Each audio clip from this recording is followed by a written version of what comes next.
Hey guys, welcome to my first physics lab. In this lab, we'll mainly talking about two concepts, Newton's first law and Newton's second law. We'll first looking at Newton's first law.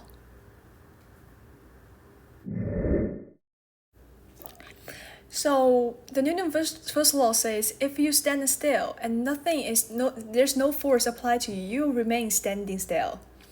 If you're like in a constant motion right now and no force is applied on you, then you keep on this constant moving in this constant velocity. In this graph,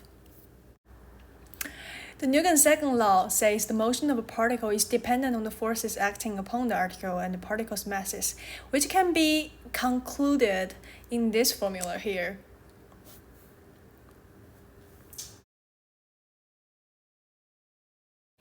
I use a billiard in order to simulate the constant motion here.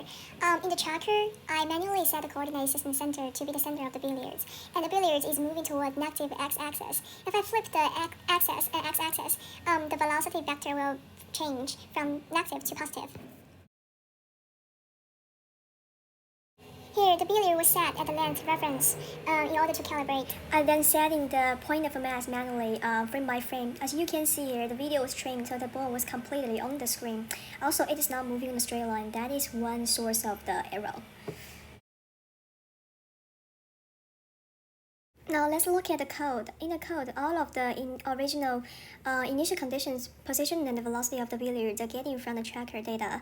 Here, the x component are both negative because we are moving towards negative x-axis. As I said, if I flip it, the ball initial position will be just positive and it will be moving at positive x-axis. Then, here, the time is setting in the while loop to be less than 1.6 at the clip end. The clip time ends at 1.56 seconds. Also, I'm setting the f net to be zero vector because we're assuming our model the billiard are moving at constant velocity. However, it does not mean the billiard not encountering any force. It will be applied the gravity force as well as the counter force. Interaction force exerted by the table surface. Meanwhile, in reality, the billiards will also encounter the friction exerted by the table surface. We can see from the comparison, the upper two graphs are getting from the tracker. The lower two graphs are getting from my model. So let's look at the position. Let's look at the position first. Even though the graph of the position graph from tracker and our model is basically the same, the ending point of the y-axis, which is the position y ending position, is not the same. We can see from the graph that in our model, the ending point will be much further from an origin than the one we're getting from the real situation.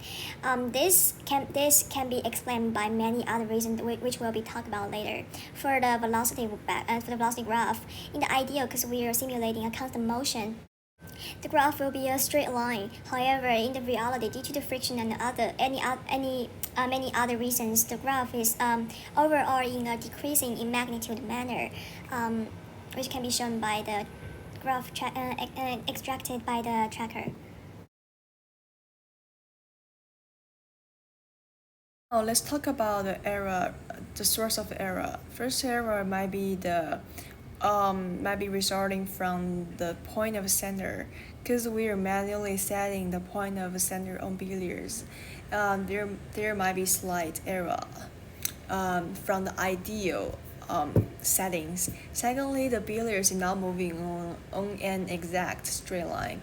It might moving at a zigzag manner. You can see the difference from the table view and the bird view.